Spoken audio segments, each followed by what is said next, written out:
भाजपा द्वारा पलवल में मेट्रो का सपना तो दिखाया गया, जबकि जनता की सुविधाओं के लिए वर्षों से चल रही लोकल ट्रेनों को बंद कर दिया गया है। व्यापारी खाली बैठे हैं, गरीबों पर बिजली के छापे लग रहे हैं, विधायक और सांसद आंखें मूंद कर बैठे हैं।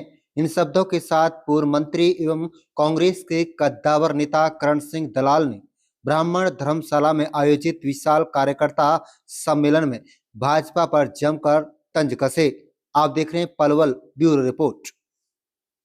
समय में वहां अस्पताल के डॉक्टर, दवाई और सारी मशीन हुआ करती थी। आज ना वहां दवाई है ना मशीन है। गरीब और कमजोर आदमी प्राइवेट अस्पतालों में लुट रहा है। सरकार का कोई लेना देना नहीं इस बात से। देश का प्रधानमंत्री फरीदाबाद में अम्मा नाम के अस्पताल का उद्घाटन करता है।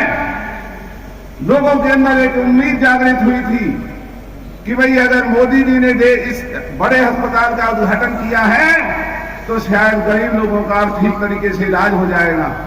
जाकर के देखो फरीदाबाद के उस अम्मा अस्पताल में, और अस्पतालों से भी बड़ी लुटाई वहां हो रही है।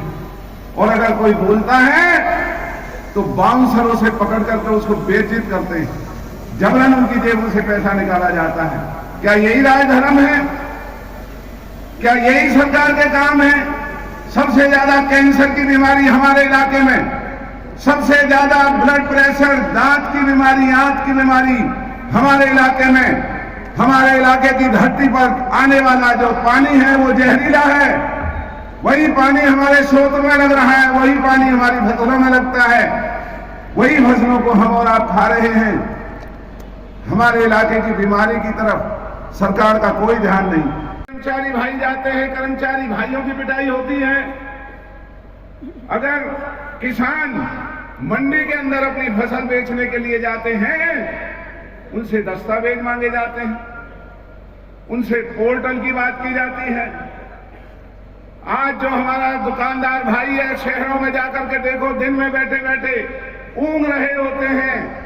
आज तमाम व्यापारियों का काम खत्म करके बीजेपी की सरकार ने बड़े बड़े कारखानेदार, उद्योगपतियों को सहारा दे दिया। माता को लूटने का, बर्बाद करने का काम ये भारतीय जनता पार्टी कर रही है। मेरे बुजुर्गों और भाइयों, ये ब्रज की भूमि है, ये कुरुक्षेत्र की धरती है, हरियाणा। भगवान श्री कृष्ण ने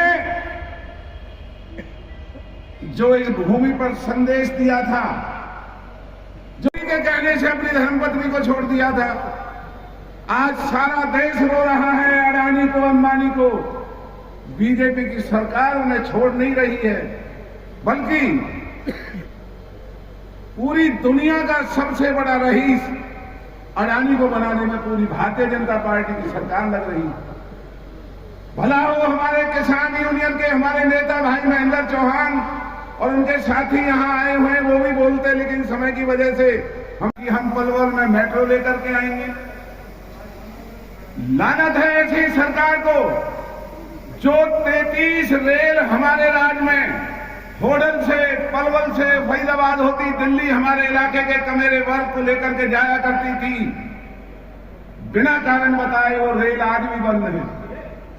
हमारे भाई, हमारी बहन बेटियां जो अपना काम करने के लिए फरीदाबाद और दिल्ली जाती हैं, उनको 3 व्हीलर्स में, किराए की बसों में बैठ करके फरीदाबाद और दिल्ली जाना पड़ रहा है।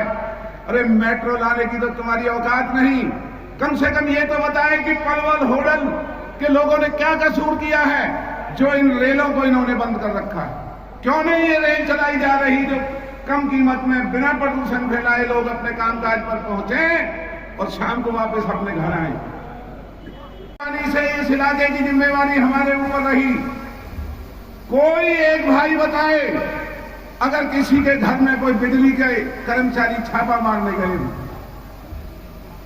इन बेईमानों ने आज गरीबों के घरों पर बिजली के कर्मचारी जाके छापा मारते हैं। 4 बजे सवेरे ठंड में सोते हुए बच्चों को बेइज्जत करते हैं, औरतों को अपमानित करते हैं।